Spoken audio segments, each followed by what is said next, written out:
like there's no tomorrow. Welcome to the BingKing podcast. All right, Leon, welcome back. Hey, good to see you. I'm really happy that you are here. You've been on a lot of traveling, so it's been tough to book you. How has that been going? I think I did 10 adventure last year in total. Yeah. So, yeah, like It's been almost once a crazy. month. It's been crazy. Yeah, it's a lot of fun. How long did it take for you to get that motorcycle license?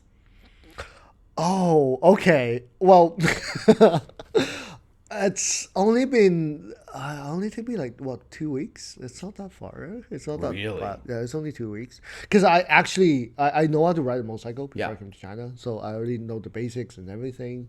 So yeah, I just booked it and I go to the examination. Yeah, And it was, directly. and you could do it in double weeks. language, or it was only in Chinese. It's only in Chinese. Okay. It's only in Chinese. But I mean, like, there are multiple choice. Yeah. There are multiple choice. And most of them, they have a little sign with the number. Yeah. Like 40. And you're like, okay, what is the maximum speed in this road? 40, obviously. You can common sense your way out of it, actually. I see. Nice. Because riding a motorcycle, especially in Shanghai, is really difficult. Yeah. I think getting the license plate, very difficult.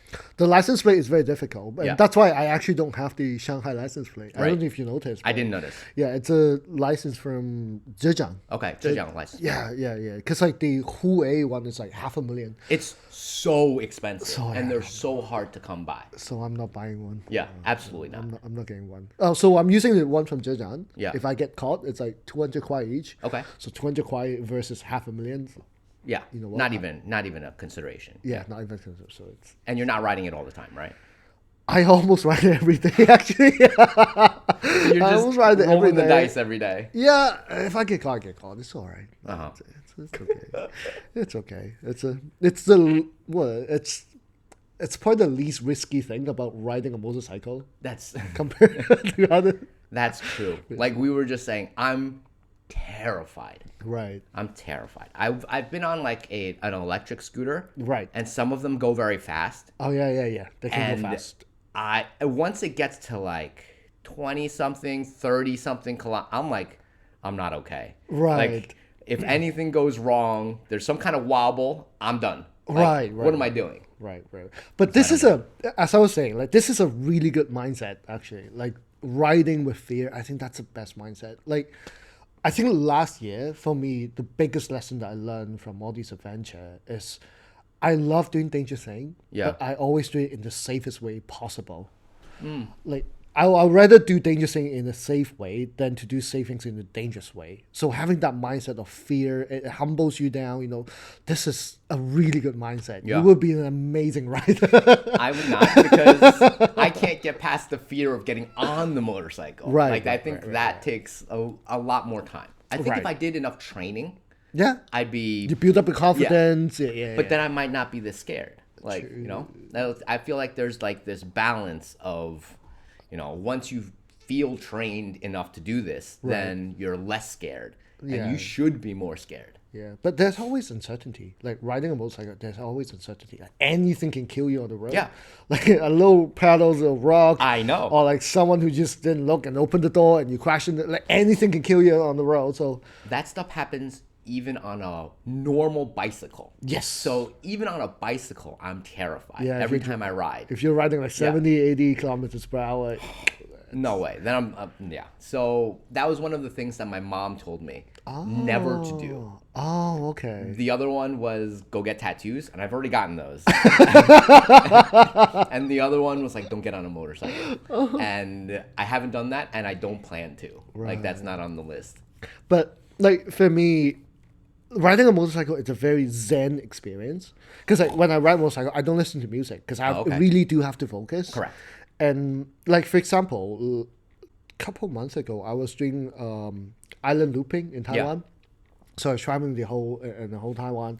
It took me about a week or so, and I failed actually. Okay. I didn't actually get to finish it because they got hit by one of the biggest typhoons that I've ever seen in 30 years, geez. and I was trapped in the mountain. Okay. But anyway, my point being is like I ride 10, 12 hours a day.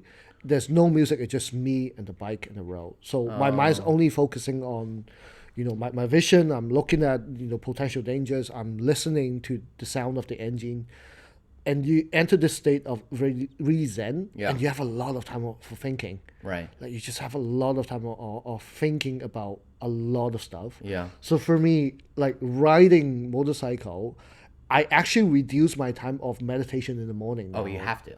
Yeah. Because I have motorcycle. So whenever I ride, I just get into that state. Yeah.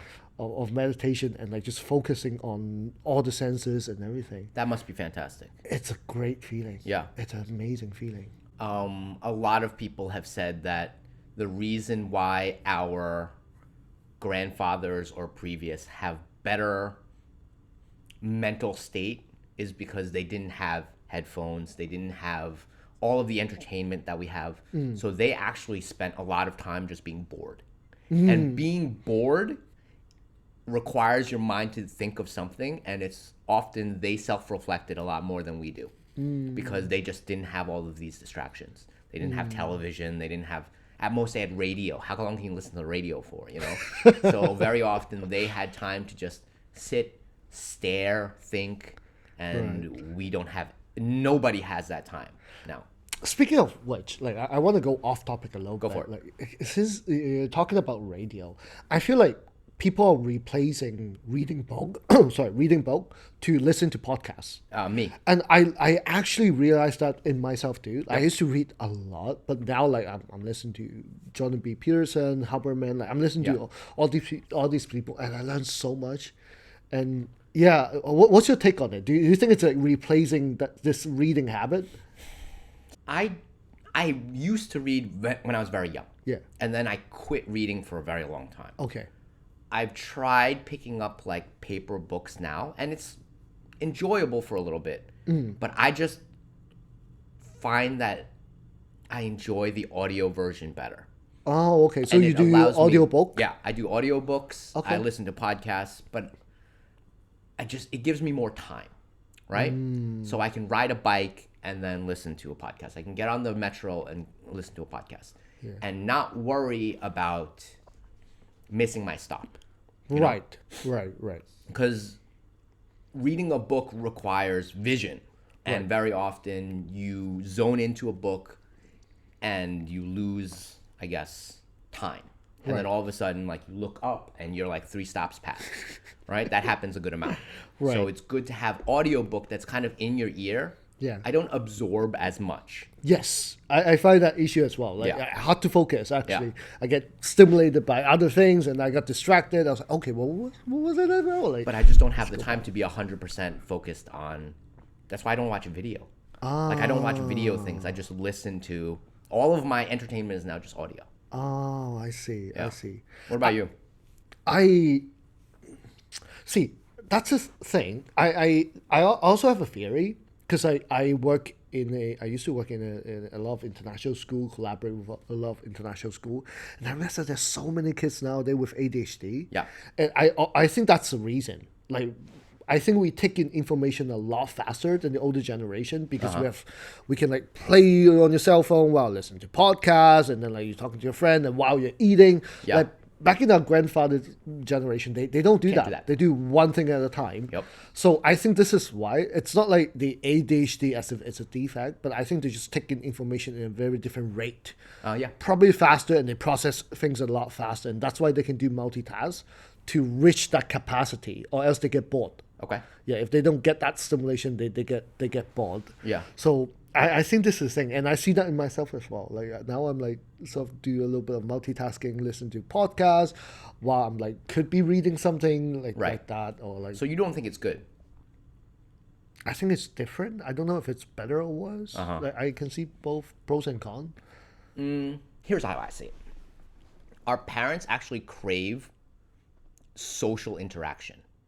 You'll find that their generation, they enjoy going out and talking to their friends more. They enjoy that kind of like 热闹, my mom calls it. And it's because they never had to always be on call. And our generation actually enjoys peace and quiet more because we're always on call. There's always this stuff going on. that when we have quiet, we're like, oh, this is nice. Right. But their generation, they're always quiet, and they want something that's a little bit more noisy, a little bit. So they're actually a really big reverse from us. And that line is always whenever the internet happened, right? Like that line of I feel like it. yeah. I feel like it too.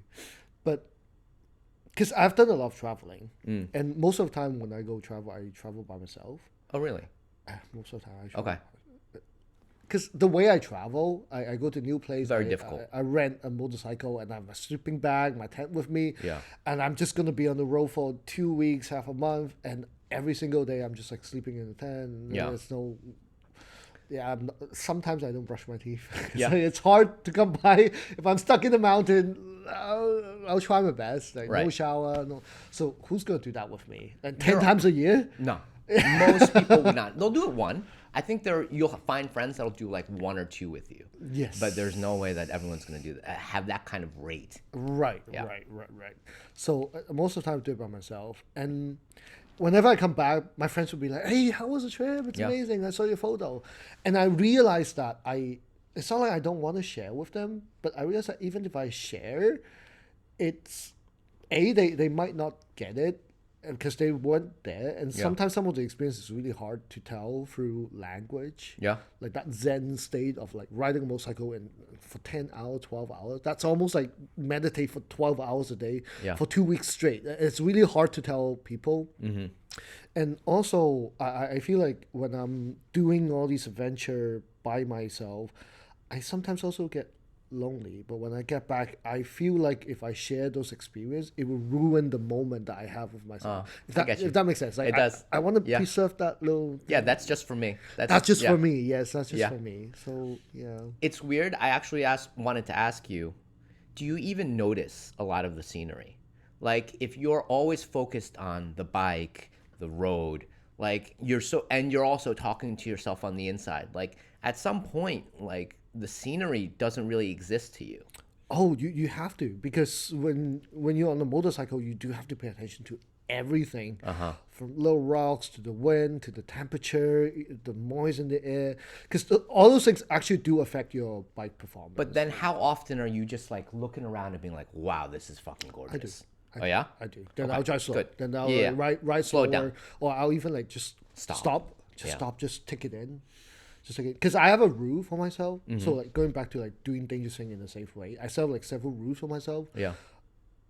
If I ride for 1 hour, I set up alarm, or not set an alarm, but I'll just look at the clock. Like every 1 hour, I have to stop and take a break. Okay, good. Because like that's Yeah. the thing about losing attention. You don't know you lose attention Yeah, until it things just fucked happens. up. Yeah. Yeah. Until like, oh shit, I lost attention. So this is the rule I follow myself. So every good 1 hour, I'll be like stopping. So I'll be like looking for a place where I Okay, can like, good. have a nice stop Yeah.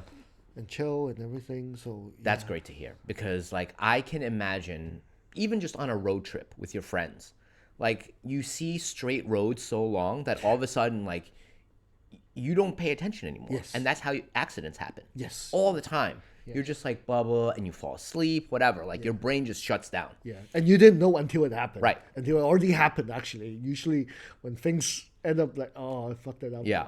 That's why this is not for me. Like, That's why I set of rules for myself. I set of rules when I ride. Like no music, no radio, no yeah. podcast. As a lifeguard, when I was a kid, Yeah. they tell you it's an hour on and then an hour off all the time.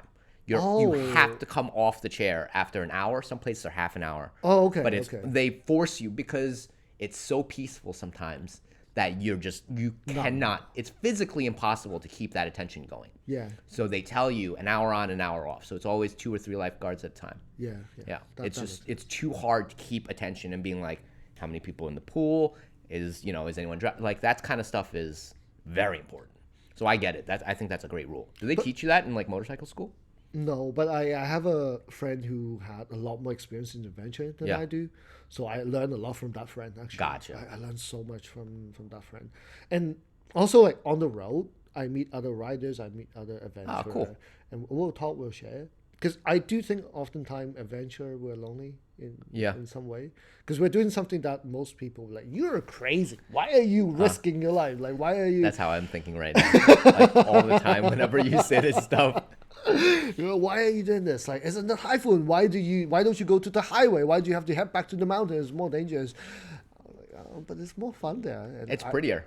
It's prettier. It's more fun there. And I don't want to take the safe route. If I'm taking 100% safe route, I might as well just stay at home. Yeah. So I'm taking a risk that I think I can handle it. Mm-hmm. It's at the sort of like the border. The border, Yeah. the border of it. They're like, why? So yeah. But I meet other adventurers and we'll share. We'll share our experience. We'll share our tips. So, What's a good tip that someone's given you? Other than this, like take a break every hour. And I feel like that's a great rule. I think the best rule that I heard is like doing the dangerous thing in a safe way. I Okay. think that's like include a lot of things already. Yeah. And it just changed my mind, and like that's why today I'm wearing like a motorcycle pad. Yeah. It's only a while, right? But like that's the thing, because I know that I'm doing a dangerous thing. Yeah. It just changed my mind on a lot of things. I think that's like the best route. And a lot of things that I learned from other adventure, it's like how lonely it can feel. Uh-huh. That how to deal with that loneliness. How, because you're on the road and you take in all the experience all by yourself, and when you go home, maybe you don't want to share. And also when I'm on the road, even if I miss my friends, I don't call them. Like Yeah. I don't contact with them. Oh, I think that's great. That's a good idea. Yeah. Because like I'm doing this because I want to live like a different lifestyle. Yeah. Like just for a little bit, just have a different life. So if I'm still on my phone, You're not there. I'm not there. I'm not. Yeah. I'm not enjoying. I'm not being in the moment. So I just go off grid. Like you can't really find me. And actually, it's like some of the time, like last year during August, I went to a desert near Inner Mongolia just to watch the meteor shower. Okay, I'm cool. off the grid for 3 days. Yeah, there's no signal in the desert as well. So There's no signal in a lot of Inner Mongolia. yeah, and that 3 days it was lonely actually. Like 3 days, it's lonely because it's just all by myself. Do you know what? So I've been to Inner Mongolia. Yeah, And I think the thing that freaks me out the most is that it's so hard to find, I guess, placeholders or your direction. right. Because everything's just flat and green, or like flat and like desert. And all of a sudden you're like, I don't know which way is what. Right. And I don't know where I came from. Right. And you just feel kind of lost. Right. Because there's no sense of direction. Yeah, there's no point of Yeah, reference. no that you point. can- Exactly. The point of reference that you're like, okay, this is direction. Yeah. Yeah. And then all of a sudden you're like, so I can imagine what like, pirates were like, because the sea is just flat. Yeah. And all of a sudden you're like, I have no idea where I am. Yeah. That kind of scares me too. I also have this feeling, and when I was at the desert, it's strange, but it feels claustrophobic. Oh yeah, I'm in I an know open exactly what you're talking place, about. but it feels. Yep. You understand Yep. what I mean? Exactly. It's a very strange feeling, right? It's 'Cause the it's so exact open. opposite. Correct. Of, but you feel it. Like, Yeah. I don't know what that feeling is, but I didn't like it. So I was like, oh no, I don't like this. This is very uncomfortable for me. Yeah, and that's why if you're in an adventure, and if you meet another adventurer, it's one of the most exciting feeling. Because it's hard to find someone with a similar mindset in the big city. So you find someone who is similar, and secondly, you just met someone on the road, so you can talk about anything you want. You can be 100% honest about everything. Yeah. Because you're probably never gonna see that person ever again. Like, it's just a one-time thing, but you have this like sense of bonding. Yeah. Like on the road, if you meet someone, if someone needs help, you go away just to help them, because there's a little sense of community. I can get that. So, but it's like a one-time thing, and we could see each other for one time. We share a lot of like deep talk, deep bonding, sharing our life, your trauma, and everything. But then that's it. Like you're never gonna see each other again, probably. Do you know what I think it is? And it's just a theory. Yeah. I think it's because you're so relieved to see someone that's alive. You're like, oh, thank God I'm not gonna die. Like, he's alive, which means I can probably be alive. Thank God. Okay, we're okay. Could be. But I really enjoy those experiences because it feels like going back to pre-industrialization, like pre-industrial revolution, where people are probably like hunter-gatherers. When you meet another person, you just naturally have this animal instinct of help each other out, bond, even though it's a stranger. Yeah. So But of course, like you also be aware of dangers. Like sometimes, but you can tell. Like Yeah. if someone is a good Can you? person. I think I have a pretty good instinct. Yeah. Like I have a mean, pretty you good are in instinct. that industry of like spotting this guy's probably a little bit weird. Yeah, I believe in like I think I have a really strong instinct on Mm-hmm. things. Like when I was a kid, when I was studying in UK, there was this one time I was hanging out with friends in the bar, and when I got into the bar, I already feel something wrong. Like my hair standing up, my stomach Yeah, yeah. feel upset, and I told my friend, "Hey, I think we should leave." And my friend was like, "Why? Why? We just got Yeah. here." I was like, "I don't know, but I just don't feel good." So we left. And then right after we left, like 10 minutes later, there was someone stabbing the other person in the bar. And like there are so many examples like this. I can't explain it. Like Sixth sense. Yeah. I'm a psychologist, so I'm technically like a man of science, but this is something that I cannot explain. Right. That instinct that I have. And the more adventure, the more I travel over the year, it's just built up and developed. Yeah. And you learn to rely on it. Yeah. Yeah. Yeah. You have to. Yes, because there are a lot of things like when you're out there doing all these adventure, or when I was doing humanitarian mission for Doctors Without Border, Yeah. oftentimes you don't have enough information to make a reasonable or logical conclusion of things. Right. There are a lot of question mark there. So the only thing that you can rely on is your instinct. Uh-huh. And they're often right. I think it's an animal thing. I think it's It's a gotta be. survival. Yeah. It's just something that I can't explain through science. But I think we all have it actually. I think so too. But it's just for a lot of people, you live in a safe environment, a contained civilization. People lose that touch. But once you put yourself out there long enough, it comes back. I agree it comes back. But I also think it requires one, like you said, the right environment, but also the ability to train that feeling. Like you need to be in that environment and be like, oh, this is what it feels like to get, let's say, pickpocketed, right? Because if you're not there and you don't know what the experience is like, people can tell you, oh yeah, in Rome, you're going to get pickpocketed. But in your head, you're like, I get it. Okay. Yeah, But your body has no idea what it feels like. And then all of a sudden you're like, oh, my stuff is gone. Yeah. Sometimes like that instinct happens when we're doing martial art training too. Yep. Like when you're sparring, like there's just a sense that Yep. you know what your opponent gonna do next, but And you it can't takes explain. time. It takes time. Yeah. Like reading off those body language. Yeah, it just takes time. And I watch like the really good guys do it. Yeah. And they can do it eyes closed. Like, it's Oh. like in jujitsu, there's a little bit of like vision, but a lot of it's just by feel. It's just feeling. Yeah. Because you're just in contact with the touching, person, yes. so you kind of understand where the guy's moving. Yes. And experience also. Yeah, it just takes time.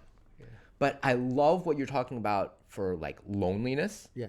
Because I think that people now are lonelier than ever.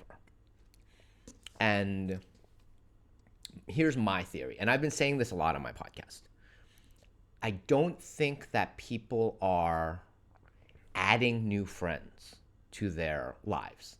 In fact, they are depending on old friends that they've had, whether from work or childhood, and then hoping that these friends carry them over forever. I see people as kind of the way they should look at themselves is the marketing funnel, right? You have all of these people that are aware of you. You funnel them down to people that are kind of interested in you. Some of them become good friends, and then some of them become the best friends. Right? And so there's this big marketing funnel. But if you don't keep adding people at the top, eventually these good friends leave you. They have lives, they have whatever, they're going someplace else, whatever it happens. They pass away. But this is only getting smaller. And most people are not adding people on the top. And they think that, oh, these people can carry me. But I believe that you have an emotional gas tank that these people are like supporting. And when you go from, let's say, 3 friends to 2, you're probably still okay. But once you hit 1, it's too late. You cannot survive on 33%. Right. And then by 33%, you've not added people on top, and you require all of this funneling to get back to 66. And by then, a lot of people just quit. And they're just like, what am I doing? I'm so sad. What's going on? And they don't know that it's actually because you've gone to 66 and you didn't notice that things are going bad. And when you got to 33, things were on E, on empty. Yeah. And you don't really know how to be social again Okay. because you haven't spent the time to do it. Do you think that's due to aging, or it's about the generation nowadays? I think it's a little bit of everything. I do think it's aging, Yeah. but I also think that a lot of people get out of college or university and you hear, how do I make friends? A lot of people say that because they think that friendship comes from proximity. Like they're so used to friends of proximity that they've forgotten that they can choose friends. Like you can go out and be like friends of choice. I think that is a lost kind of skill.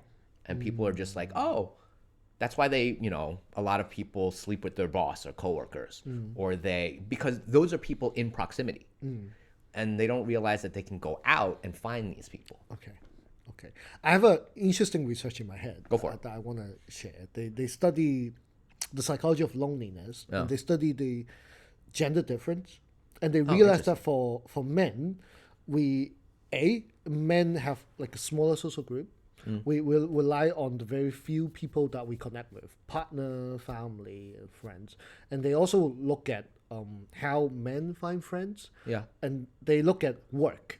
So men, if you work in a full-time job, you'll be able to find friends over there. Okay. But if it's a woman, it doesn't matter if it's a part-time job that you do once a week or once a month, they can still manage to make friends over there. And hence, Interesting. yeah, and hence they also look at the recovering time for after divorce, and men took 3 times longer than women because they have like a smaller social circle. Yeah. So just like you said, 3 person. Let's say your mom, your dad, and your partner. Yeah. Partner's gone, divorce, Yeah. 1/3 is gone. Yeah. But for women, it's maybe 1/10 or 1/20. Interesting. So maybe gender plays a role. Maybe I also think maybe Age. Yeah. plays a role because you're just fresh out of college, everything is new, so you're trying out this, you're trying out that, you're trying out this, you're trying out that. But once you hit certain age, you're like, I don't want to try this. It's not for me. Or like you already have your fixed circle, your comfort zone, and you stick in it. So it's harder for you to sort of expand. Right. So I am not sure. Like, of course, I think the newer generation, the way that they make friends is very different. Like internet, social media. I think the way that they make friends is very different. But ultimately, we as social animal, I think we all have that innate ability to bond with each other. Sure. I agree with that. So if I look at the definition of loneliness, it's a very simple equation. Like the quality and the quantity of the social connection that you have over the quantity and quality that you want. Okay. So it's all about desire. Right. So it's all about desire. So what I'm guessing here is that I don't know if the younger generation is getting more lonelier, because I feel like they might have potentially, hypothetically speaking, they have a lower desire. For want. So their want is lower. The want is lower. Yeah. The want is lower. So it's actually easier to satisfy them, I feel Interesting. like. Because the social connection, the friendship, the physical touch, for example, like having a hug with a friend, and those kind of things, maybe for a newer generation, it will be replaced by other things like texting, Is that replaceable? in certain level. I mean, like for me, I of course I think there's always that need in us, but I also feel like over time the need could decrease. It's not 100% replaceable, but I can see there might be a trend that you decrease that need a little bit over time. Oh, I feel like... And they don't know they need it. Like, Yeah. I also think like they might also don't know that they need it if they never tried it, if they never experienced that warm hug from a friend. So potentially, yeah. Huh. That's interesting, because I think as humans, there are certain things that are universally human. Yeah. And I think one of them is touch. I think the ability to experience a handshake, a hug, just like to be able to dance next to someone, it's huge. That feeling is addictive, one. Yep. But also just like, it's human. We understand that this is almost part of being human. It's part of not being a robot. Like, I think we've traveled, and in our heads, we've become so robotic Yep. that we've stopped realizing that we're also animals. Like, Right. we also need this kind of physical touch, smell, Yeah. like these senses that we're all kind of like ignoring because of the digital age, which is just visual and audio. Yeah. They're all important. Smell, touch, taste. They're so important to us, and we're kind of like putting them on the back burner because they're not Instagrammable, you know? Yes. Yes. And so people kind of forget that these things are necessary for like what I think is simplified into happiness. It's universal, but there's also cultural difference. Like, Okay, let's say yeah. in Asian culture, they probably need a little bit less touch Yeah. than what we consider like the Western culture. So there's a possibility that what would sort of decrease over time. Yeah. I can still imagine that happening. Ugh. Imagining that happening. I see it happening. Don't get me wrong. I'm kind of on board with you because I do see people that, I mean, in Asia that like to be kind of at arm's length. Like the most physical interactions might be a handshake, whereas I've always been a hugger. Like I love hugging. Yeah. I think a hug is one of the best things that you can do when you meet someone new. Okay. And I get turned down for hugs all the time. I have an extreme hypothesis Yeah, in my go for it. head, and I want to share. And it's gonna sound crazy.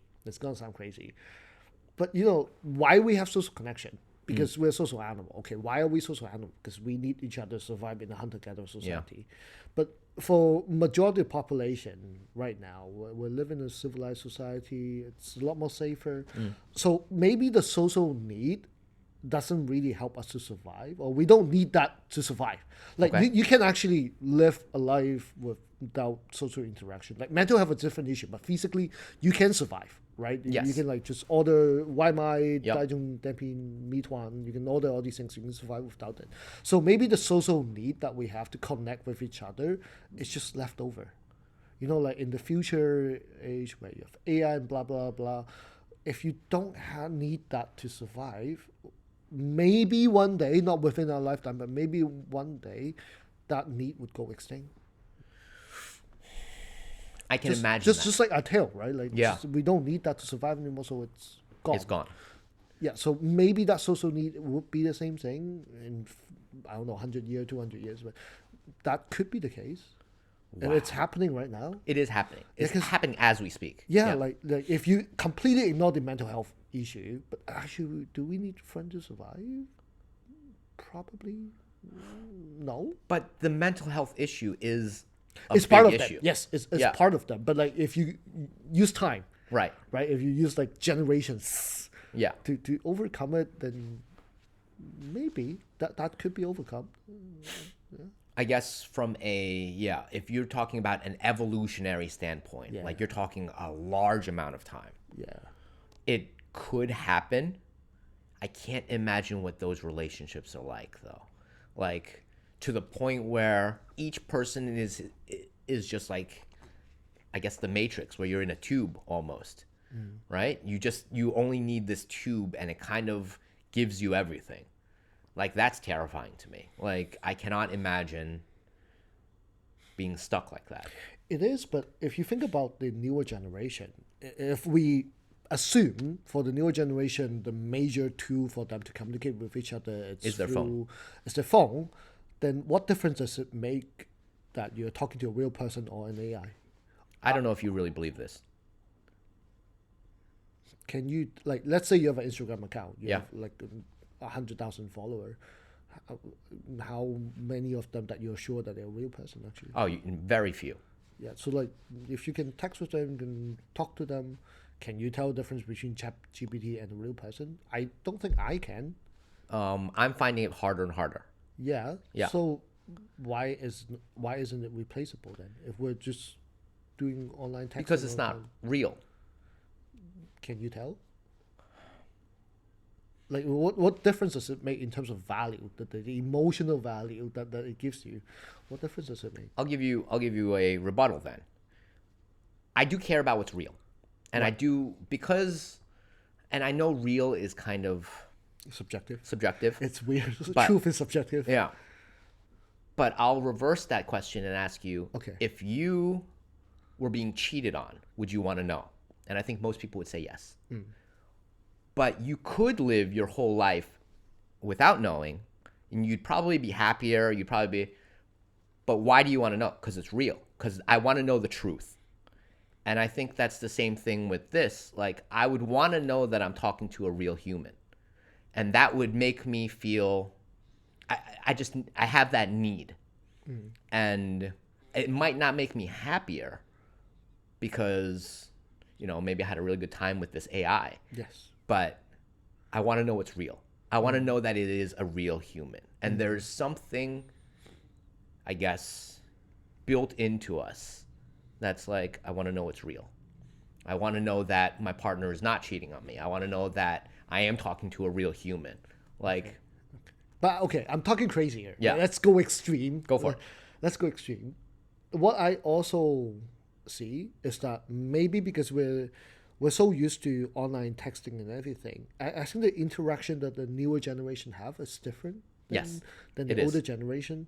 So throughout time, maybe you feel more comfortable talking to an AI than talking to a person, because over time maybe a person will become a little bit more self-centered, because like everything that you have served you, so the ability to emphasize with a person, the empathy, sympathy, it's harder and harder to get because It's you hard. don't have that. Right. So maybe over time people prefer actually talking to a robot than a person. I already see that trend. Oh, really? Yes. I already see that trend where people are not comfortable dealing with awkward conversations.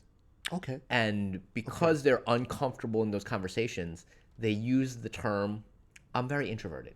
I'm very, iron. I don't like talking to people. And they use that as an excuse Oh, okay. to be like, I don't want to talk anymore. Right. And a lot of people, the younger generation will use that very often as an excuse to just be like, I don't socialize.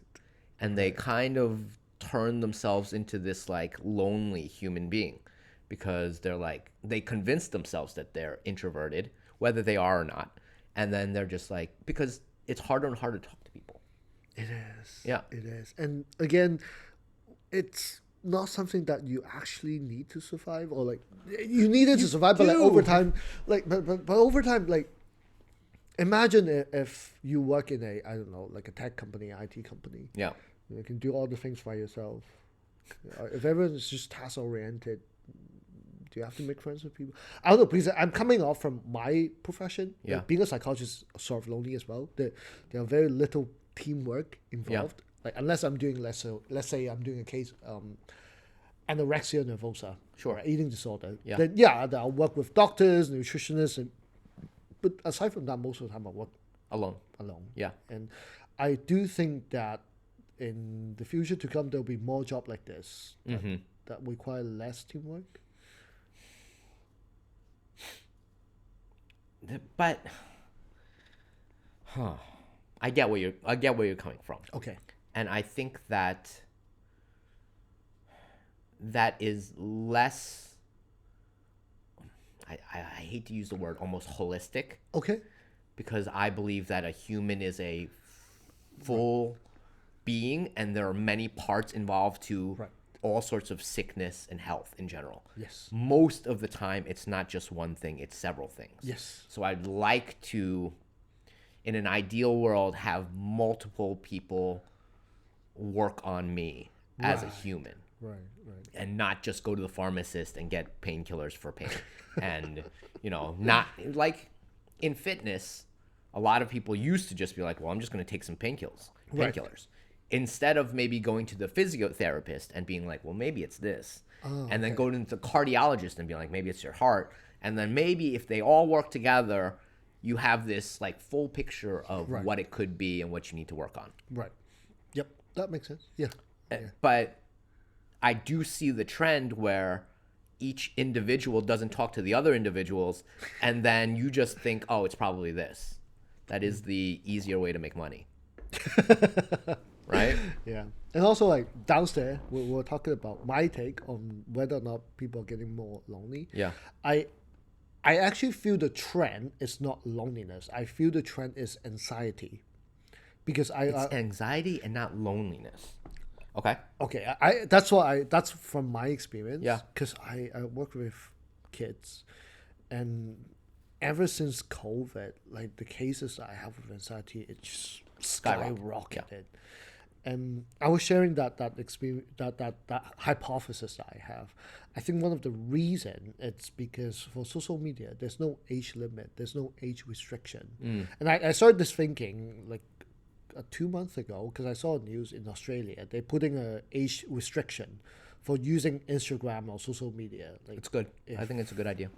you're before 16 or 13 year old, like they set up like bedtime, so like after 10 they Great. send you a notification and your account is deactivated, Yeah. stuff like that.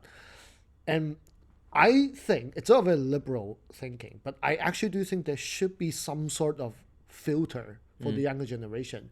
You know, we consider, oh, the toxic thing in the internet is like the porn, you know, the sexual content or the violent.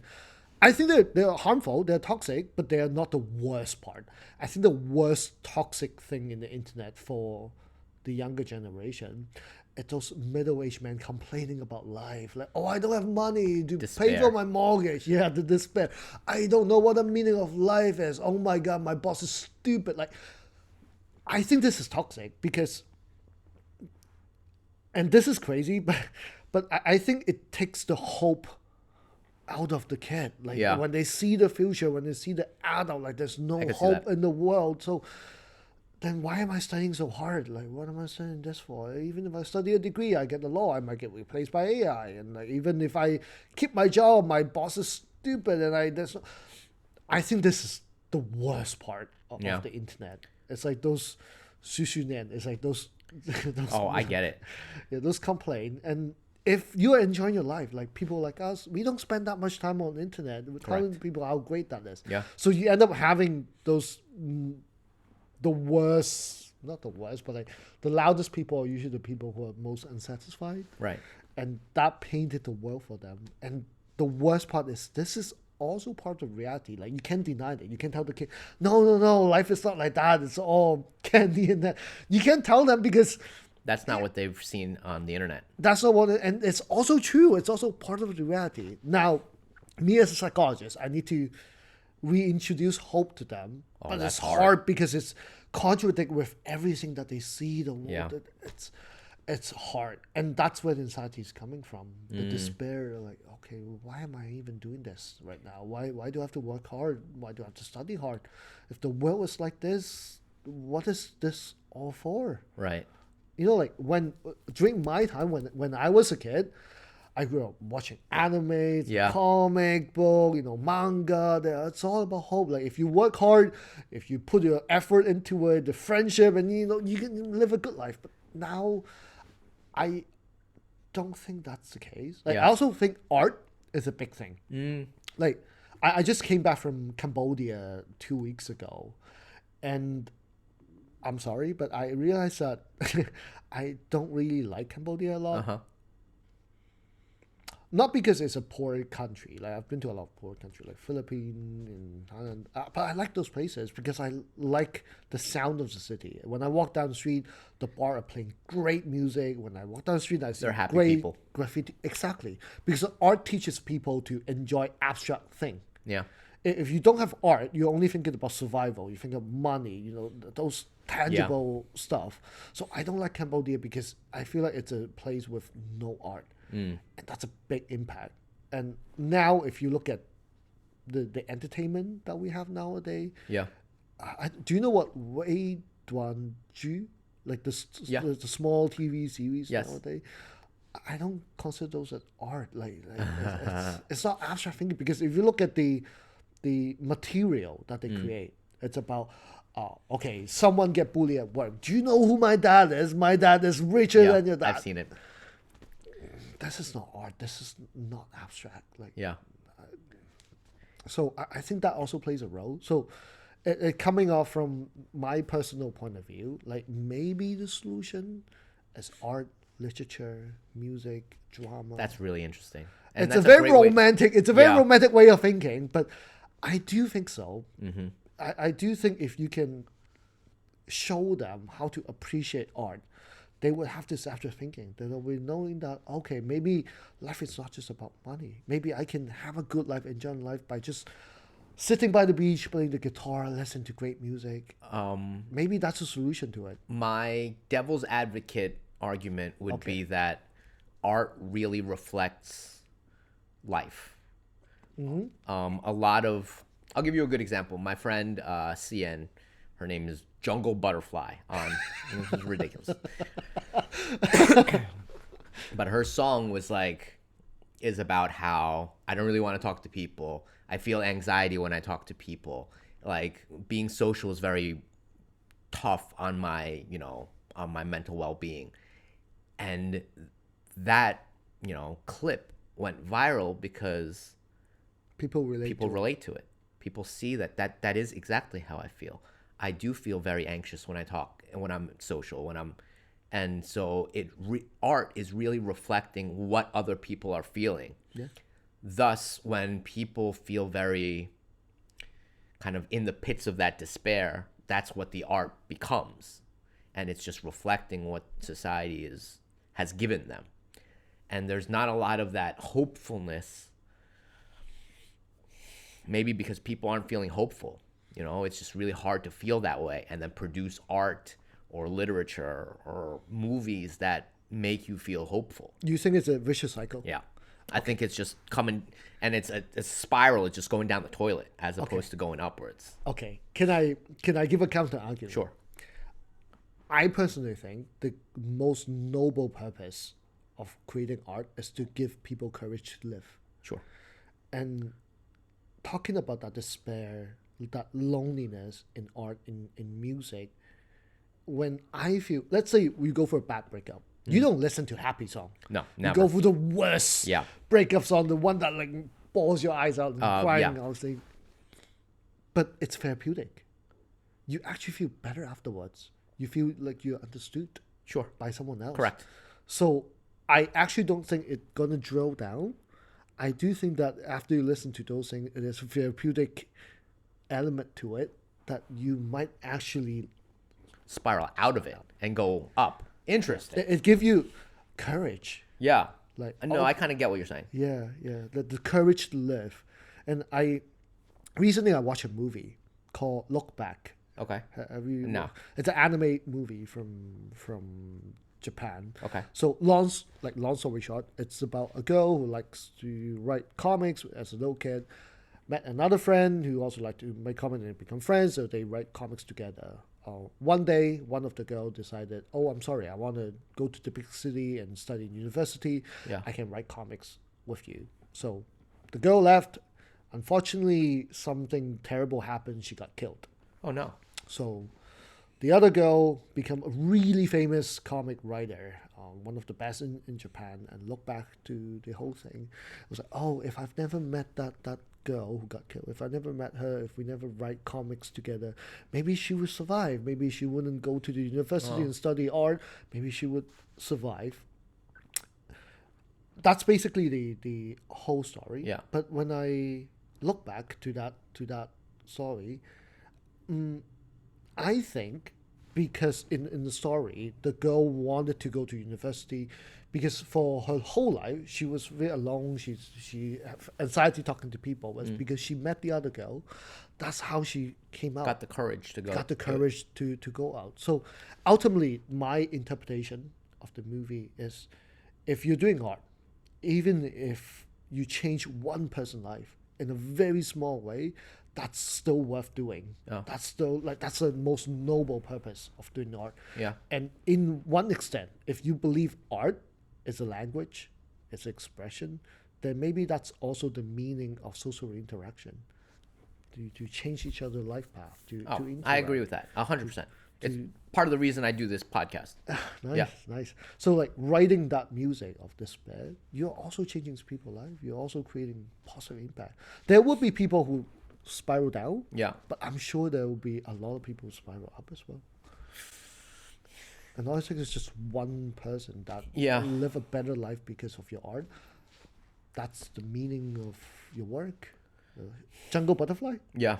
good work. She's she's great. But I just feel like in order to spiral out of something, Yeah. you need to still have that hope, you know? And without that hope, you never get there. You never break out of that downwards, you know? And to what you were saying, I do feel like there's a little bit of lack of hope at the moment. Like it's just really hard to feel like the world is a good place. The world is, you know, I think a lot of it comes from we're getting more and more isolated. And like I said before, the barriers to communication have gone so high because everyone kind of breaks into their own echo chambers. Yep.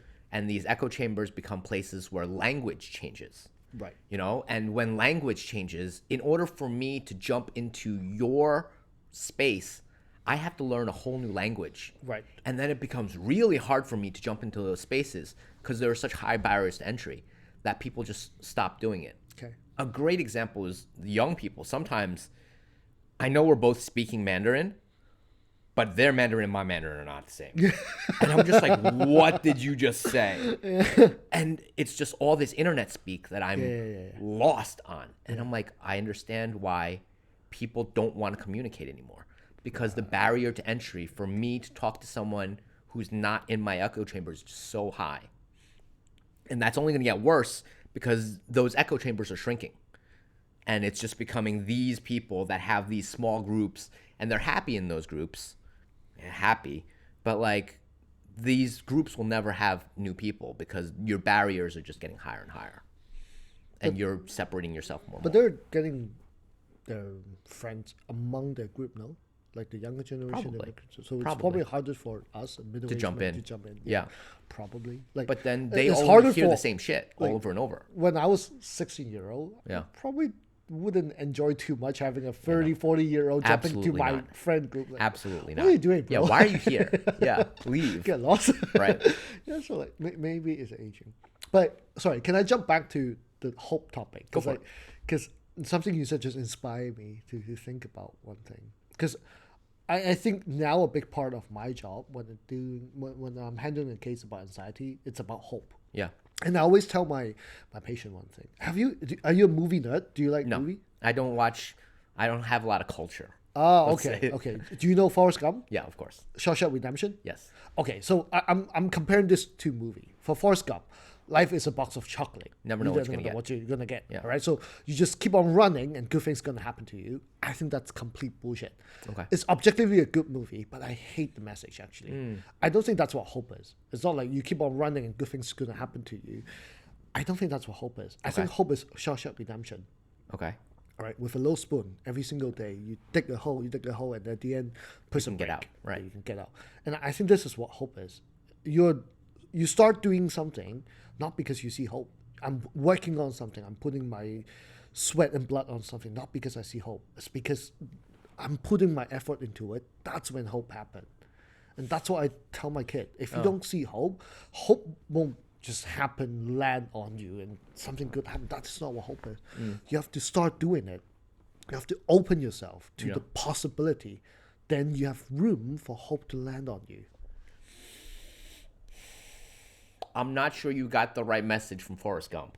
Okay, wait. Because I have a comparison. Okay. Right? Do you remember Jenny, like his Yeah. girlfriend? Like The worst person in the world. I You hate know, Jenny. you know what? I actually like her, I hate Jenny. and I'll tell you why. Yeah. She's someone who have a dream, want to go to L.A. Become Yeah. an actress. Life doesn't work out well. She become a stripper. Yeah. I think, and then end up getting AIDS. Yeah. And then pass it to Forrest Gump, and then also the military officer.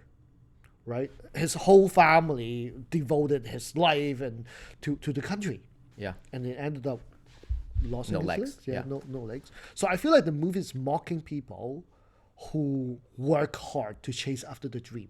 Okay. That's my take on Interesting. it. It makes me feel really uncomfortable because people who work hard didn't end up well. But for Forrest Gump, he didn't do anything. There's no goal. He just keep on running and good things just keep happening to him. Like, I get the message, right? I get it. You want to give people hope, but I don't think that's the way. Interesting. And at the same time, you're mocking people. I feel like you're mocking Jenny. You're mocking the lieutenant. Yeah, Lieutenant Dan. Yeah, Lieutenant Dan. You're mocking those people who work hard and they didn't end up well. They didn't get what they deserve. Yeah. And Forrest Gump, yeah. So maybe I'm misreading it. Maybe I'm reading into it a little bit too much. But it makes me feel so uncomfortable. I see your point. I see your point to this. Yeah. But Forrest also overcame. Like, he spent his time consistently playing ping pong and got better and better and better. Like, there's value to just, in a lot of ways, his ability to, like, not think about anything else and just play ping pong is a lot like the spoon. Is just spending the hours and just and just eventually good things, that hope does come. But there's no goal though. He's No. not doing it to pursue something. It's not about chasing after a dream. It makes him happy. True. Okay. You know? Yeah. Like, Yeah. I'll give you a story that I told on another podcast recently. Okay. Matthew McConaughey Okay. Yeah. is talking to this old lady in Italy, and he says that she's very fit. And she goes, yeah, I go and I swim around in this little bay. I don't know if you've heard this story. Okay. She says, I go and swim around in this bay. And his immediate reaction is, how far do you swim? How fast do you swim? And he realizes that's such an American, such a modern thing to do. Right. And the old lady responds with, I just swim until I don't want to swim anymore. And it clicks for him and he gets it. And I've been saying that you don't need a goal. You do what you like to do until you don't want to do it anymore. And just keep doing that. And all of these people in Shanghai are like, Arthur, you've been stuck on, let's say, this level of rock climbing for 3 years. I'm like, yeah, but I like it. Like, I'm happy just doing this. And eventually, 10 years, when you've gotten injured and you've quit, I'll still be here and I'll be better than you. Right. Because I've continuously done this thing Right. at a slow pace. Yes. But I'm happy doing it. Right. And there's something about that where everyone's measuring everything and everyone's trying to one up. No. Right. I don't want it. I just want to be happy. Right. Yeah. I like what you said, but I also think that I agree, but I think there are steps. Yeah. We're talking about someone who have no hope. So first thing is you induce hope by giving them something that motivate them, the goal. Once you have that, then you learn a different level, which is the level that you're talking about. Enjoy the process, doing what you love. So I think there are like steps. You have to get there. You have to get there. You have to first do that American way of thinking. I think, right? Because it's if a kid coming in with no hope, or younger generation, or my patient coming in with no hope, it's hard to tell them just try to enjoy what you're doing. Yeah. Because there's nothing that they enjoy. So you first have to give them something. Then they learn to get rid of that thing. Yeah. Does that make sense? It does. Yeah. I got there early. I'm lucky. Oh, okay. Right? Because I got there when I was young and I learned swimming and I learned that hard work pays off. Like all of that stuff very young. Okay. Right? I think sports when you're young really builds character. Yes, absolutely. And It's also about learning failure. Yeah. That you're not going to always win every There's no single way that you're going to win all the time. There's always someone better than you, and there's always, and just grind, and it helps. Yes. And I think a lot of younger generation don't have that. A lot of the younger generation gets the participation trophies, or they also feel very hopeless because there's so many people on top of them that they're just like, I'm never going to get noticed no matter what. There's this balance where on one side, everyone gets trophies. And on the other side, even if I work as hard as I can, there's this thing called talent that doesn't allow me to move up anymore. And that's the kind of two sides of the coin. Speaking of talent, I don't know if I ever told you. I was a professional musician before I became a psychologist. Oh, I see all of the photos of you playing on stage, so I have an idea. Yeah. Yeah, I was a musician, and actually, that was the only thing that I wanted to do when I was a kid. Okay. The only thing that I wanted to do. But I eventually quit music. I tell people I quit music because I couldn't make a living out of it. That's part of the reason. Yeah. Don't get me wrong. That's part of the reason. But actually, a big reason is, at a certain point, I feel like I just don't have the talent Yeah. to achieve whatever that I want to do. And here's my take on talent. I do believe that there are like 1% of people who have great talent on things, like genius, who are just wired differently. Yeah. I believe that. Me too. But I think for most people, they quit before they hit that barrier. Oh, They haven't put up enough effort, enough sweat and blood to train yourself to feel the barrier. Yeah. And they just quit as, oh, I don't have the talent. You don't know. You're not, like, you didn't put in the effort Yeah. to feel it. I feel like it's an excuse Yes. for people to give themselves. Yes. And because I go through the same thing. I went through the same thing. I work with amazing, talented, genius musician, and it really hurt my ego a little bit. Yeah.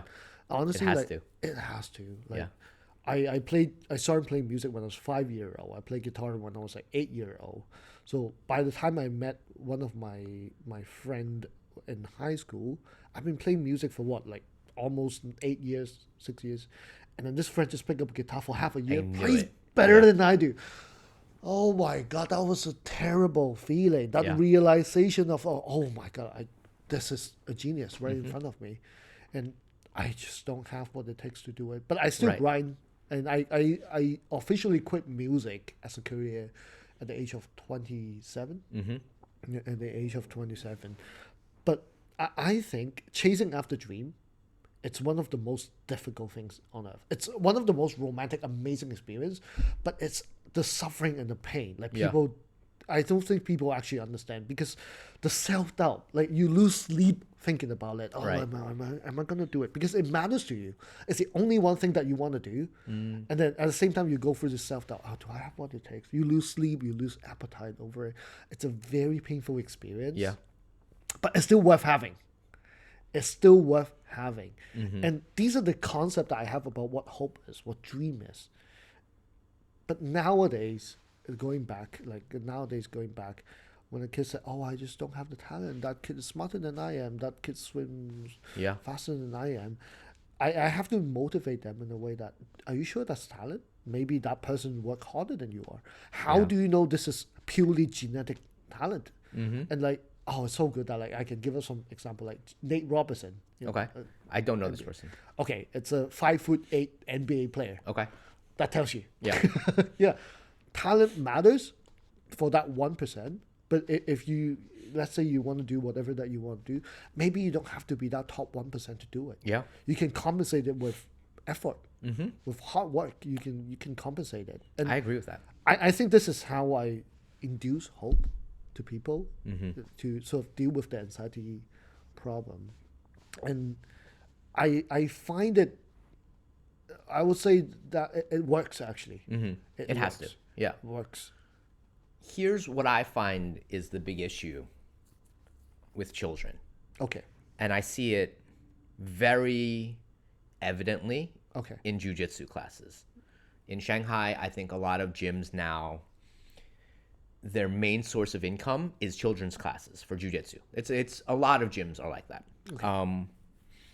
And I've noticed the students really enjoy jiu-jitsu when they're in the gym. What is the first thing that little Jimmy says to mom and dad when they see mom and dad? Take a wild guess. After the class, you mean? Yeah. Mom comes to pick him up. What's the first thing that kid says to mom? It's great. I want to come back again tomorrow. Where's the phone? Oh. It's never great. I had a good time.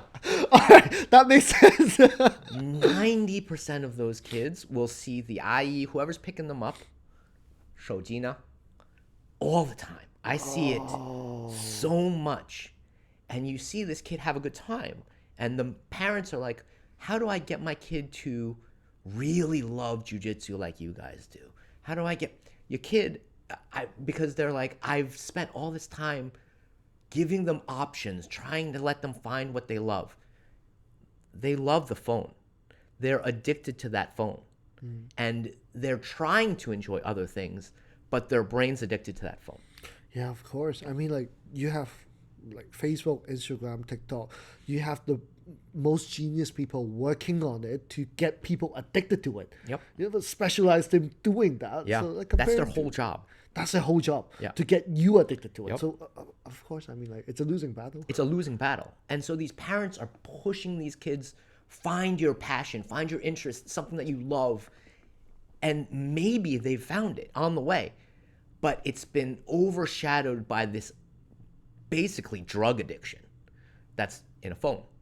And so maybe they've gone through it and they really enjoyed it, but just their brain is telling them, I just want to play on that phone.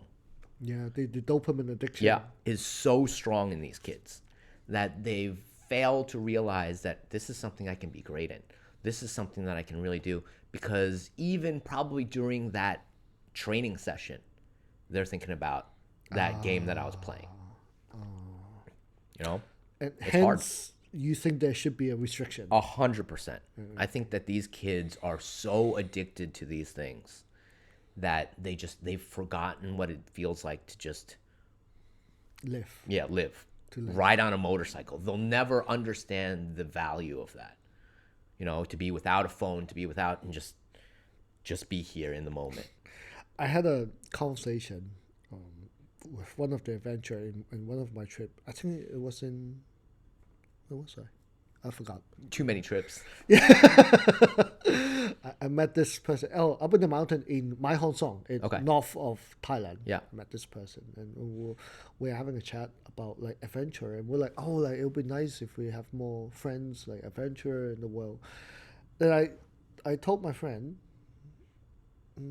if the majority of people in the world are people like us, that's what would be terrible. Yeah. That's what wouldn't be. No, I know exactly what you're thinking. Yeah, like if the majority of people on Earth are like you, that will be interesting, but it would probably be less functional than Yeah. it is. 100%. So yeah, maybe. I'm not loving where this conversation is going. I'm but sorry. I understand. I'm sorry. But I 100% understand what you were thinking. I'm sorry, because that's a feeling that I always have. Like, oh, I'm a nerd. Like, oh, I want more friends like me. But now I think about it, if the whole world are full of people like me, do I want to live in that world? I don't know. Yeah, I get you. And I understand that the world needs people to push it forward, right? Okay. You can't just stay in the same place. Like me, I'm more than happy to just stay in one place. I'm happy for the world to kind of move backwards a couple steps. Oh, You know, okay. let's not even go forward. Let's go back a couple steps. Aren't you curious about? No.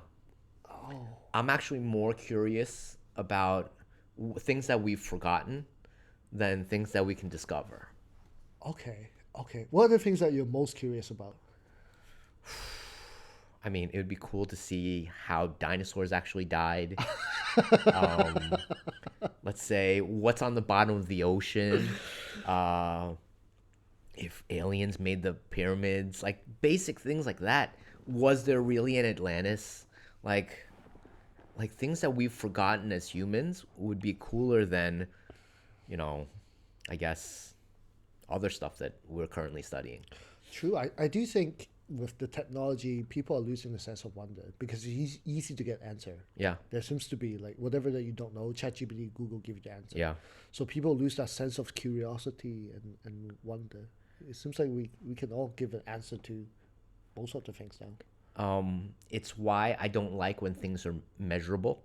Okay. I think that when things become measurable, they become kind of boring. Yep. I love talking about would King Kong beat up Godzilla, right? But or Batman versus Superman. right. But if you start measuring, like Superman is X amount strong, and just start putting numbers to things, that's the boring part of the conversation. The interesting part are the immeasurables. Right. Like, well, Batman has, all of this prep time. Now what? Like, Right. There's all these immeasurables that make the conversation far more interesting. Right. Whereas once you measure things, oh, X is greater than Y, this is why they win. Well, that's not a fun conversation anymore. Yeah. That becomes quite boring to me. Yeah.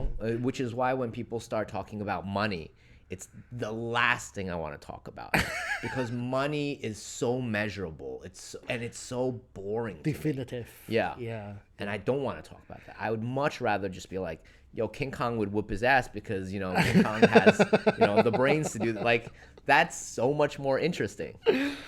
Hence, maybe the solution to the trouble that we have is art, abstract. Hence, maybe it helps. Like it opened up a whole new world of imagination and wonder and curiosity. That abstract feeling is important.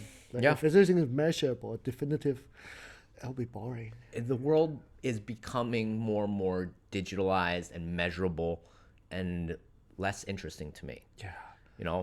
And that's why I love my adventure. Because whenever I go adventure, I don't plan anything. I don't know where I'm going to sleep. I don't know when.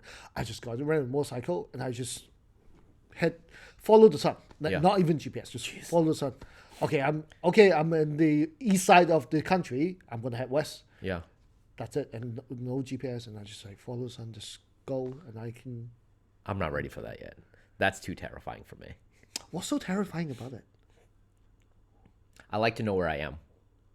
What purpose does it serve? What purpose is it? Peace of mind.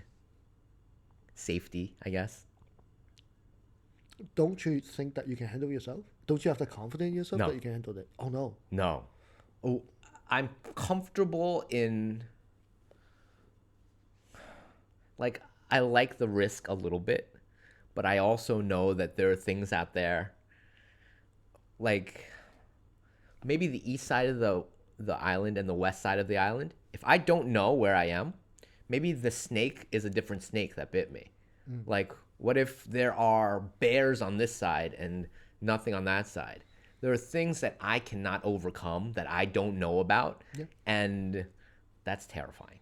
Can I give you an example? Go for it. So, going back to the Taiwan island looping trip. Yeah. 4 days in, I already know the typhoon going to hit real bad. It's Yeah. going to hit real bad. I would have left. So I decided to quit. I decided, okay, this time I couldn't finish it.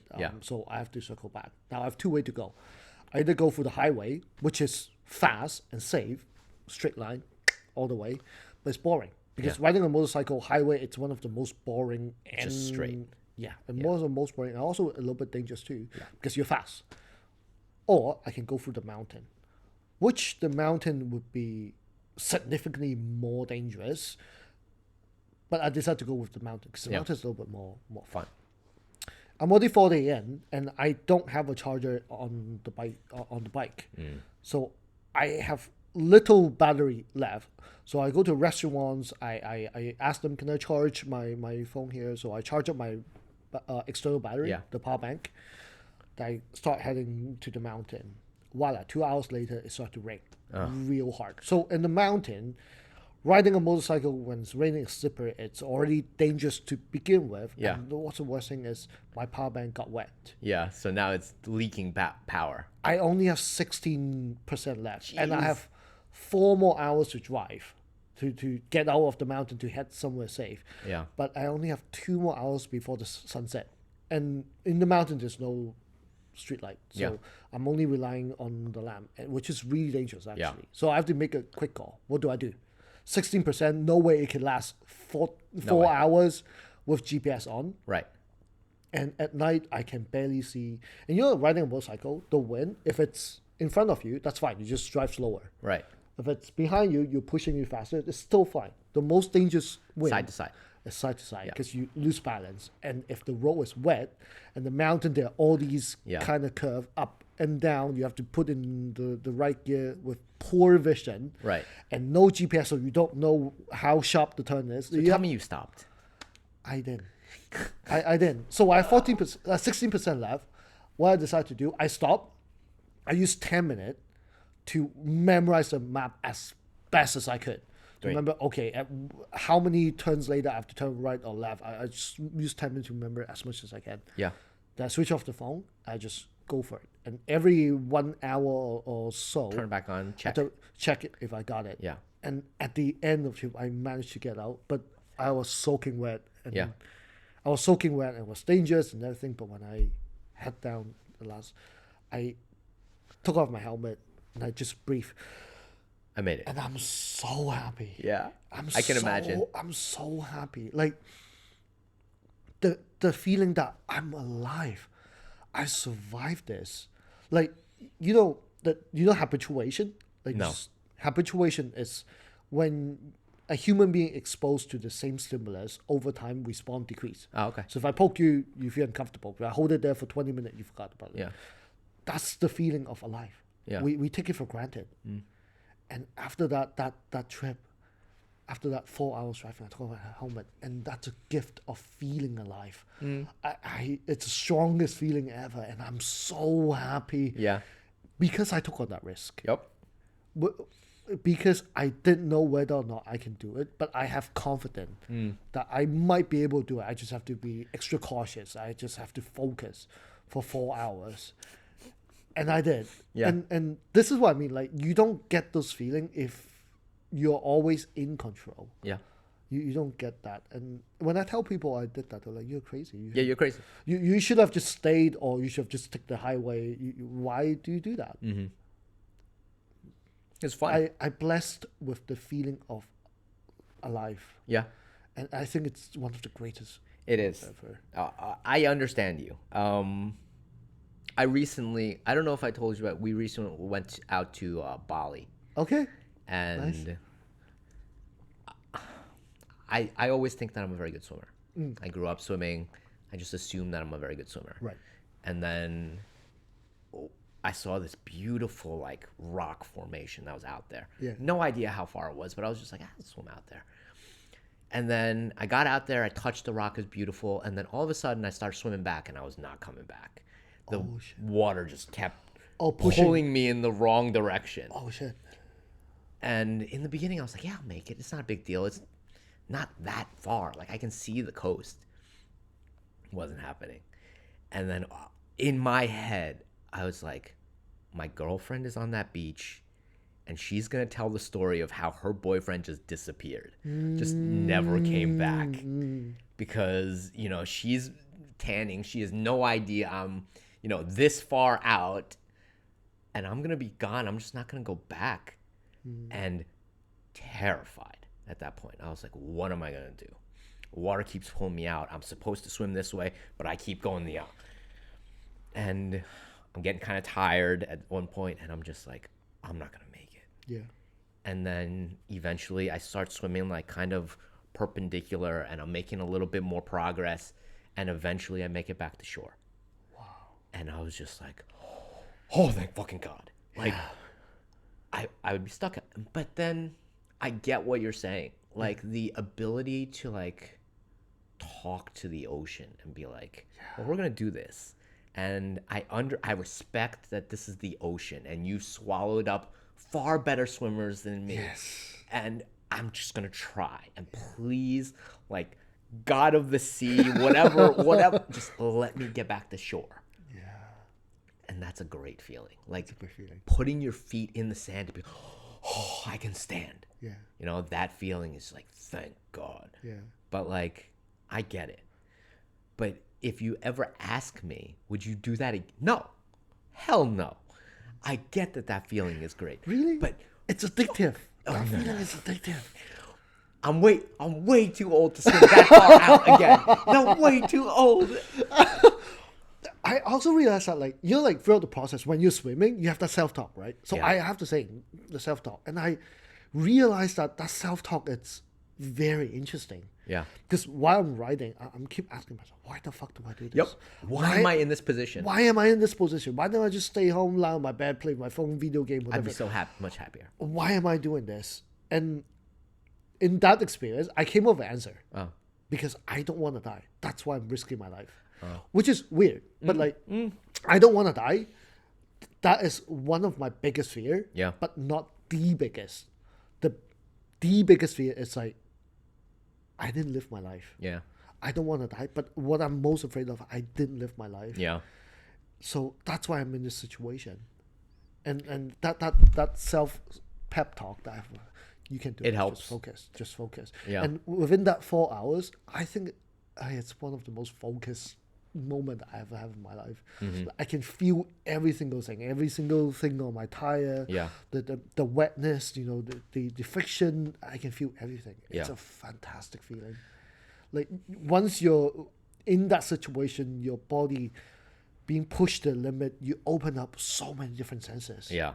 Like okay, now I sound like a crazy person, but Nope. but I talk to a lot of adventurer too. Everybody have more or less the same feeling Yeah. when they're in those People that situations. have been there understand it. Right. Right. Even though like it sounds crazy, but I can't explain it to you, but it's true. Yeah. It's true. My takeaway from multiple like water-based deaths was, oh, you just have to train harder. Like go home and like double your, mileage. Like you just have to swim more. Like I'm never gonna reach what I was when I was 18. But I can definitely do better than I am now. Like I'll never hit that peak. Like we were swimming way too much, like twice a day or whatever.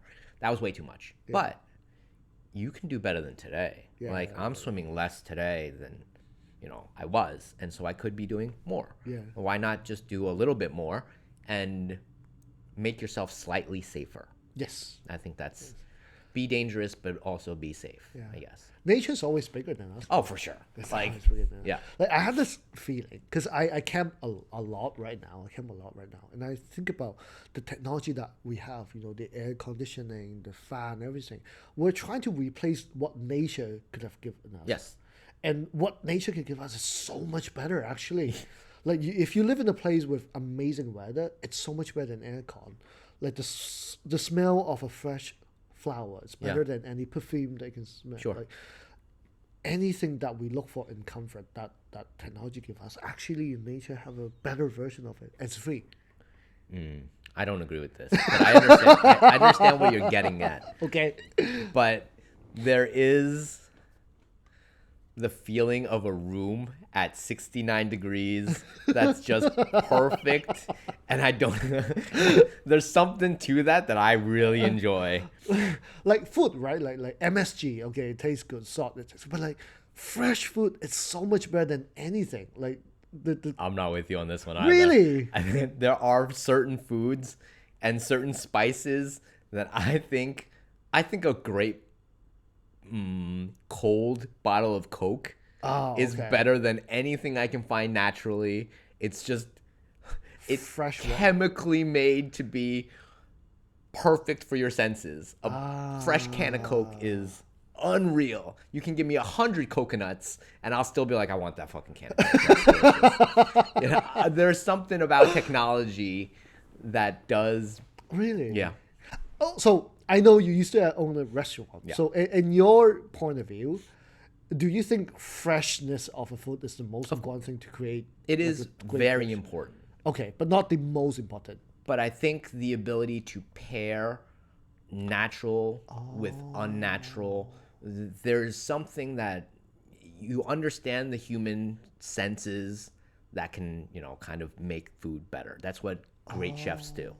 Because I compare like the Japanese cuisine and the Chinese cuisine. I realize Chinese have a very interesting way of cooking. They add a lot of things, like the steaming, the stir. They love different way. But for Japanese, relatively simpler. But it's all about the freshness. Yes. And maybe it's a personal preference, but I lean That way. towards the Japanese Yeah. way. Like my body likes it more. Like with the Wai Mai in China, like sometimes if I order like a noodle, I was too salty. My mouth got dry afterwards. Yeah. It tastes good, but my body doesn't like it. Whereas compared to like Japanese food, all it takes is just fresh. Yeah. Add a little bit of soy sauce. That's Good it to go. for me. Yeah, good to go. I'm with you to a point. I think that there's value in junk food. And I think there's value in Coca-Cola. it's good to play a game on your phone every once in a while. Okay, yeah. The ability to have junk food for your brain, junk food for your body, sometimes it's great. Ultimately, it's about choice. Yeah. like if someone is addicted to it, the person doesn't have a choice. Correct. So it's all about, do you have the ability to make the choice? Yeah. Do you aware that there are different options out there? Yeah. Yeah. And then that's hard. Like, it's hard to like limit yourself to only this amount. And, you know, I only drink 1 can of Coke every month. I limit myself to 1 can of Coke a month, if that. But I'll drink the shit out of that Coke. I'm very curious. What is your tip to self-disciplinary self-behavior? Like Just use your calendar. calendar? Yeah. In what way? Sorry. Like My- you reward yourself, okay, this is the day, That's the day. and you just wait for it. Yeah. Yeah. And it's the way that I organize my entire life. Monday, what am I doing? Jiu-jitsu. Like, I already know what I'm going to do this entire week from Monday on because I planned out the whole week. And I will tell you every hour, every 15 minutes what I've got to do. And I used to be more strict about it, but it changed. Okay. But now I've given myself a little bit of leeway. Like, I'll delete things if it's necessary, but I try my best. This is what I'm going to do this week. And as long as you take clearly, just basically the choice out of it, Okay. then you just do it. Oh, okay. And so, you know, if this is the day that I'm having that Coke, I'm going to have the shit out of that Coke. But that's it. Like, Oh, okay. you have no choice. Okay, so that's the practical part of Yeah. setting up a calendar. But what about self-talk? Like, I'm sure halfway through the month, you're like, oh, I really want a fucking Coke. Yeah. Like, then how do you get yourself out of it? I really want that Coke, and I'm going to have it on that day. Oh, that's it? Yeah. I don't have, it's not the time. It's not your time to have that Coke. You just don't allow yourself to be like, You don't indulge Yeah. yourself. that's the day you're going to have it. Oh. There's no other like option. You just say no. That's a very strong mindset.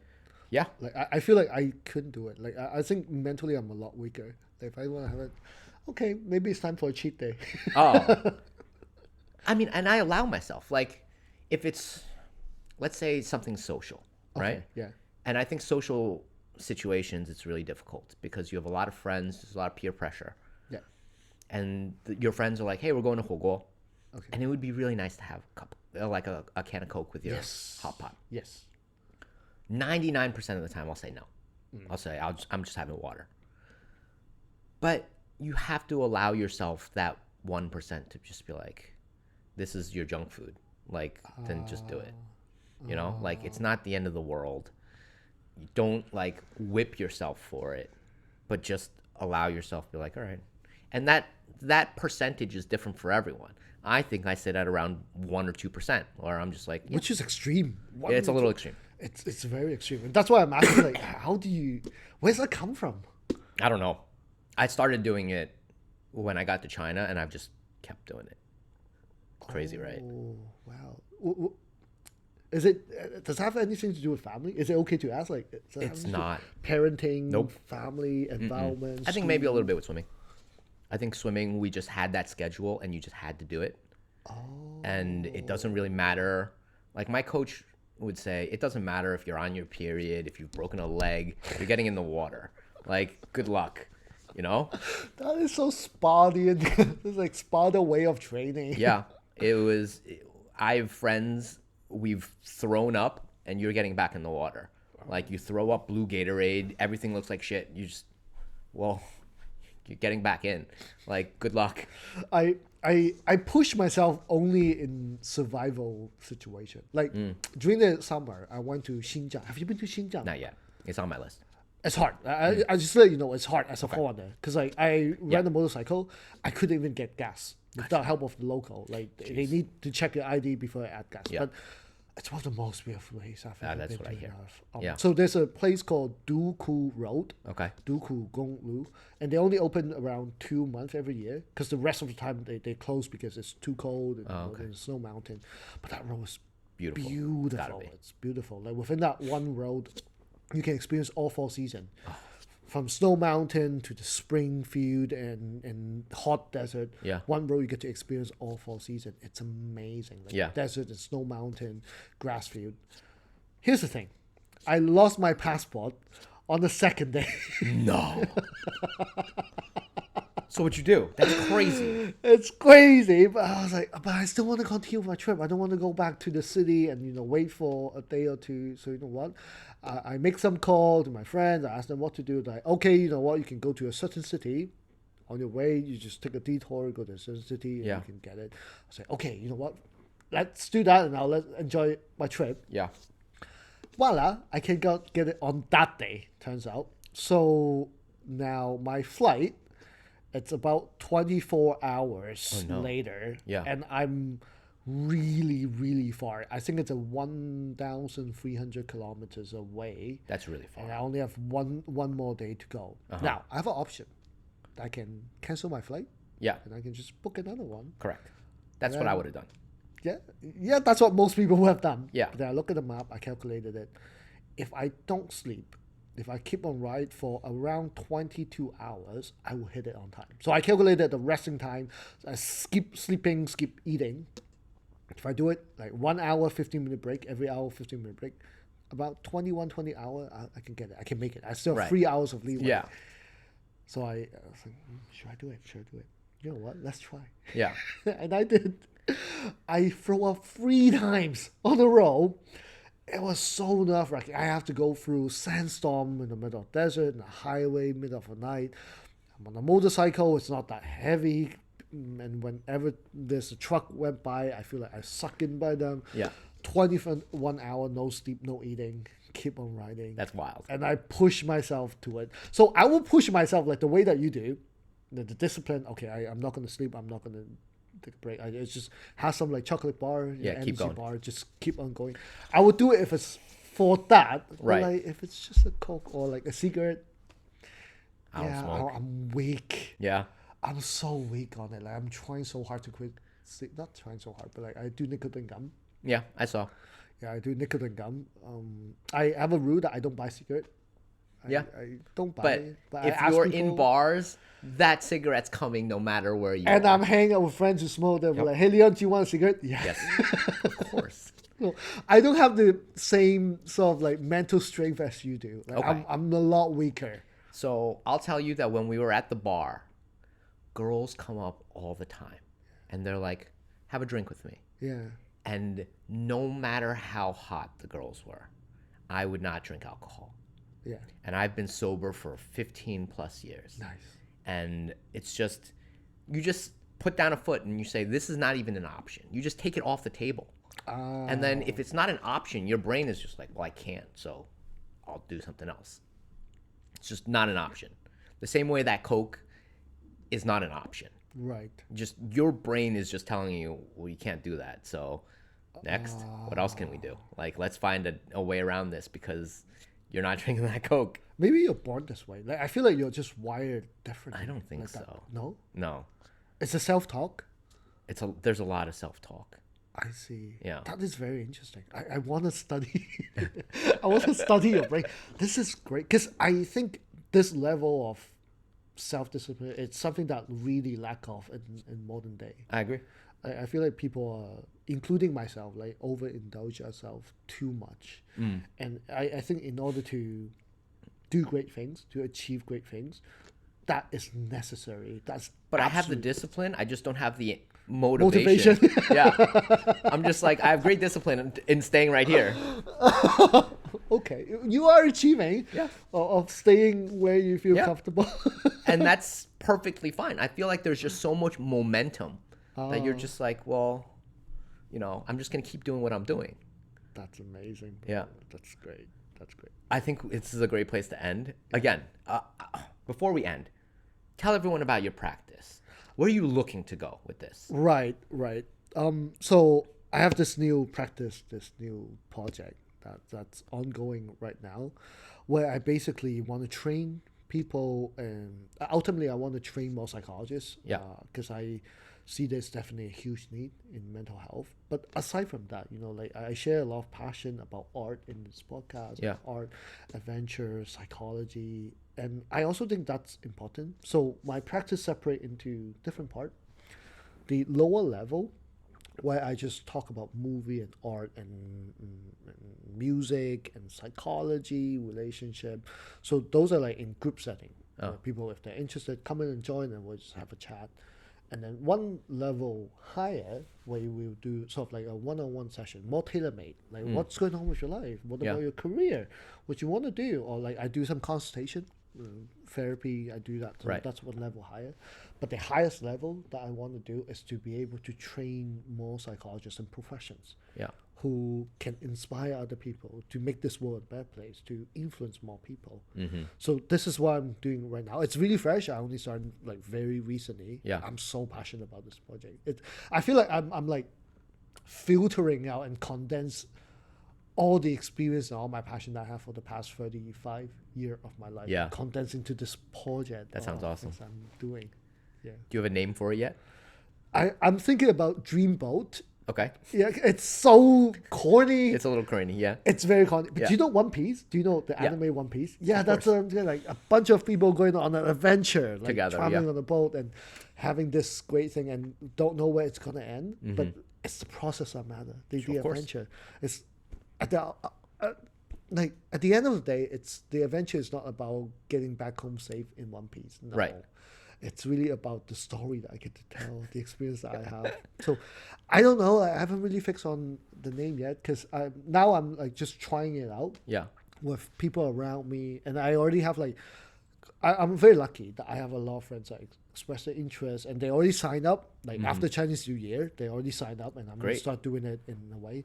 But also, this is a new experience for me. Like starting a business all by myself, like it's scary, Yeah. exciting, but really scary. So there are a lot of things that I just have to try, and I'll see what kind of obstacle that Right. I'll run into. This But is yeah. your Shawshank Redemption with the spoon. You Yes. just got to keep going at it. Yes. Yeah, Yes. I get you. I'm excited.